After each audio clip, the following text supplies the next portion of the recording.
One, take two. All right. All right, straight again. Okay, so the Side Creek Cyfair rivalry goes way back because Cyfair High School was the original school in Cyfair ISD, and Side Creek was one of the schools that had opened closely after. When Side Creek came along, this was the school that had more students that were well off or rich, and Cyfair comes from the agriculture background. Just very, very different types of communities around those schools, and we just clashed, and we thought that we had to, I guess, be really hard rivals. To this day, I won't wear maroon. Well, it had to be before my time, definitely. I mean, it had been around as long as I knew. Probably 78, 79. Cyfair, I think, actually opened in the 40s, something like that. But basically, before Side Creek was opened, they only had Jersey Village and Cyfair, so half of the students from Cyfair were going to come to Side Creek and half from Jersey Village. so it was very easy to develop a rivalry when there's only 3 high schools. And what was your slogan? BFND.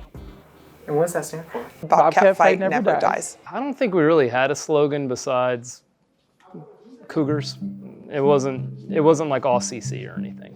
The football games are always fun and exciting, but what comes to mind is always the volleyball games because I played volleyball. And so I just think about always how we tried really, really hard, and we always had a great scouting report headed into the Creek game. Anytime there was a Fair versus Creek game, the tension was just heightened. So the entire week, everybody it was just excitement, but it was all like, we have to beat them, we have to beat them. I would just always remember both sides being completely packed.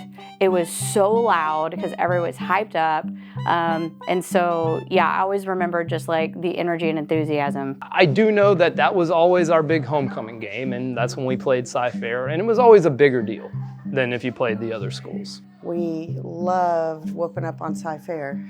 Y'all are never gonna believe this. We had stay away agreements that we had to sign because we would vandalize each other's schools.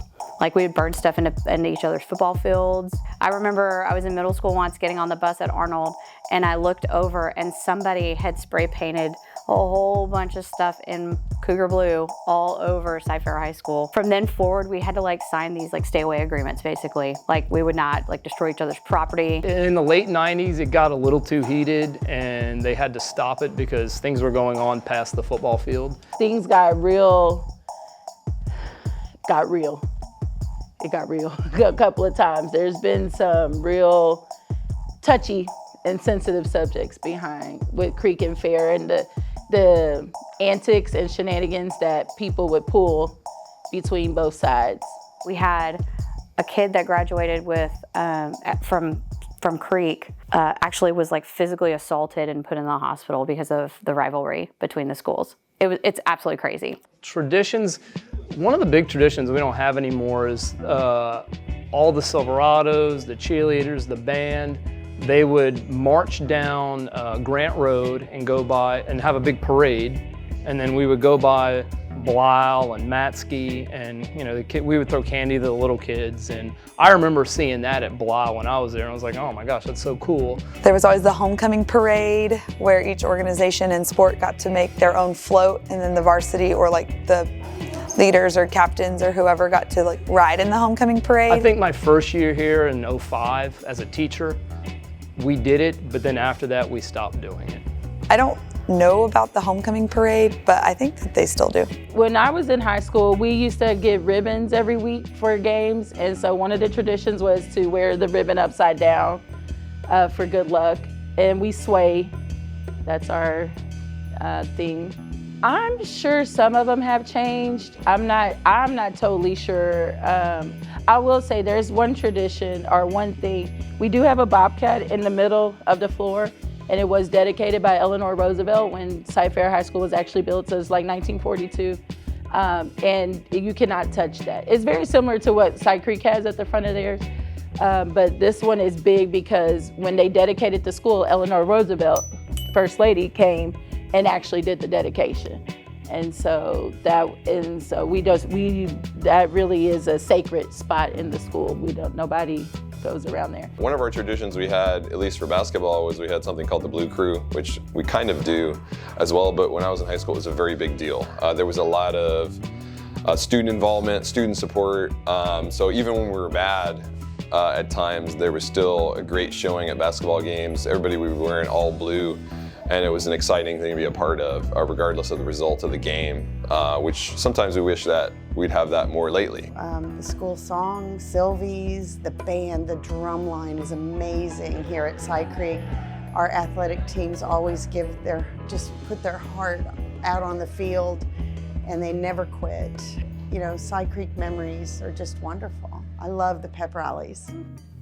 I mean, I think it's cooled off since I was there, but I still feel like the intensity's still there. Like, Cy Creek still wears their BFD t-shirts, you know? Cy Fair still hates us too. Like, there's always that, I mean, it still exists. It's about the same. I would say it's about the same. I hope that it actually intensifies. I'd like for us to have a big rival and to look forward to playing one particular team every year. It makes everything more exciting. I think in some ways, yes. I think social media kind of amps some things up, but I think in other ways, not as much. So it's kind of give and take. Is definitely still there. And I really think the Cy Fair and Cy Creek rivalry is on TV with Saved by the Bell. There's an episode of Saved by the Bell where Mr. Belding is wearing a Cy Fair band jacket, and one of the producers went to Cy Fair, so that's how he has it. So Bayside their colors are maroon and gray, and Valley is blue and silver, or blue and white, like Cy Creek. Bayside, the kids tend to be more down to earth, and Valley is very, uppity and stuff, and that's how things were. Of course, Cy Fair has changed, and Cy Fair and Cy Creek's demographics have changed now, but during the time when I was in school, that was very similar. I get a lot of flack for going to the other school, right? But I've been at Creek for the last 19 years. So yeah, I'm a Creek kid now. It's all good. I got to Creek as soon as I could. If there's anybody in the student bodies watching, even if you're not involved with sports, one of the best things about high school is just being involved in the programs. Going to a game, building relationships with your friends out in the stands. It's a great chance for you to get together with your classmates and just have a great time, build a meaningful experience, relationships, friendships, because that's the thing I think coming out of COVID, kids need to work on, is just hanging out with their friends, having fun, and being in a place where it's safe and it's entertaining and it can be meaningful for them. Do you have anything else you'd like to say for the camera? Win. All right. I don't know. Thank you so much. All right, no problem, man.